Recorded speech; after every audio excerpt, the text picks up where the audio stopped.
صلو علی الحبیب صلی اللہ تعالی علی محمد. قبروں کی پوجا نعوذ باللہ من ذالک، یہ تو کفر ہے. مسلمان اللہ کے سوا کسی کی پوجا کرتا ہی نہیں ہے. تو مسلمان ہے، صرف اللہ ہی کی عبادت کرتے ہیں، ہم کسی کی عبادت نہیں کرتے. ہم مزاروں پر حاضری ضرور دیتے ہیں اور حدیث پاک کی روشنی میں دیتے ہیں. مشکات شریف کی حدیث مشہور ہے جس کا مضمون کچھ یوں ہے کہ میں پہلے تم کو قبروں کی زیارت سے منع کرتا تھا، اب کہتا ہوں قبروں کی زیارت کو کرو، کہ یہ دلوں کو نرم کرتی ہے اور آخرت کی یاد دلاتی ہے وغیرہ. اور میرے آقا صلی اللہ تعالی علیہ وسلم ہر سال شہدائے احد کی زیارت کو جاتے تھے، یہ بھی حدیثیں ہیں. اور پھر سرکار صلی اللہ علیہ وسلم کے روزے پر کس کو نہیں جانا ہے؟ ایک بھی ہاتھ نہیں کھڑا کرے گا. سب کو جانا ہے نا سرکار کے روزے پر.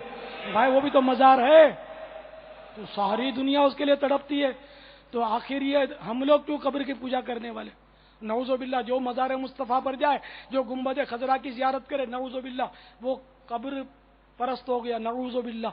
تو یہ ظلم ہے نا. سرکار صلی اللہ علیہ وسلم کے روزے پر جانا جائز ہے، اور بالکل جائز ہے، بلکہ حاجی کے لیے تو قریب بواجب ہے، جس نے حج کیا اس کے لیے.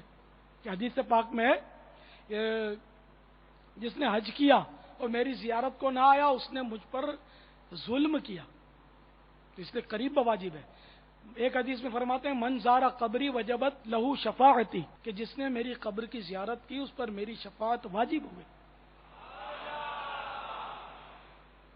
اس طرح مطلب ہے کہ سرکار کے روزے کی تو زیارت، یہ اچھا یاد آ گیا نا کہ سبھی کرتے ہیں الحمدللہ. ایک اعلیٰ اور عمدہ ترین کام ہے یہ اللہ کے محبوب کے روزے کی زیارت کرنا، اور شروع سے کرتے آ رہے ہیں، کوئی نئی بات نہیں ہے. مسلمان صحابہ اکرام بھی کرتے تھے زیارت. تو اس لیے مزارات کی حاضری دینا اب بکثرت دیں تب بھی کوئی مذائقہ نہیں ہے.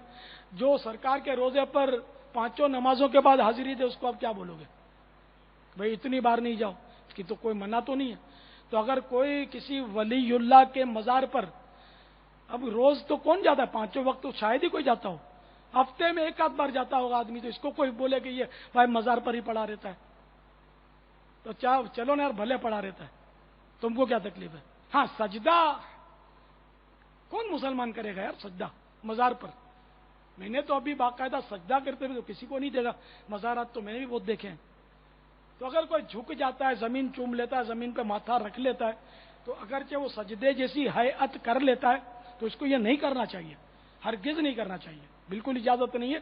میرے آقا اعلی حضرت نے تو اس پہ رسالہ لکھا ہے باقاعدہ حرمت تعظیم سجدہ پر، کہ اللہ کے سوا کسی اور کو تعظیمی سجدہ یہ حرام ہے، اور عبادت کی نیت سے سجدہ اللہ کے سوا کسی غیر کو یہ کفر ہے. تو مسلمان اللہ کے سوا کسی کو عبادت کی نیت سے سجدہ کرے یہ تصور ہو ہی نہیں سکتا، اور سجدہ کرے تو مسلمان رہ نہیں سکتا.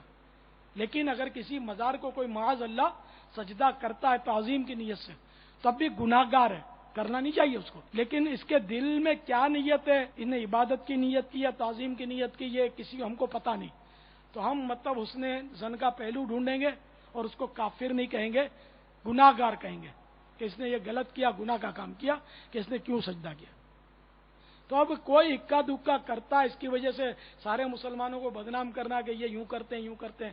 یہ تو وہی بات ہوئی کہ کچھ لوگ اگر شرابیں پیتے ہیں تو کوئی غیر مسلم ڈنڈورا پیٹنے لگے، یہ مسلمان سارے شراب پیتے ہیں، مسلمان شراب پیتے ہیں، مسلمان خراب ہیں، شراب پیتے ہیں. تو یہ تو نہیں ٹھیک نا، بری بات ہے. اس لیے مطلب یہ کہ جو غلط کرتا ہے وہ غلط ہے، جو درست کرتا ہے وہ درست ہے. الحمدللہ ثم الحمدللہ. صلو علی الحبیب صلی اللہ تعالی علیہ، صلو علی الحبیب صلی اللہ تعالی علی محمد. مجھے اپنی اور ساری دنیا کے لوگوں کی اصلاح کی کوشش کرنی ہے.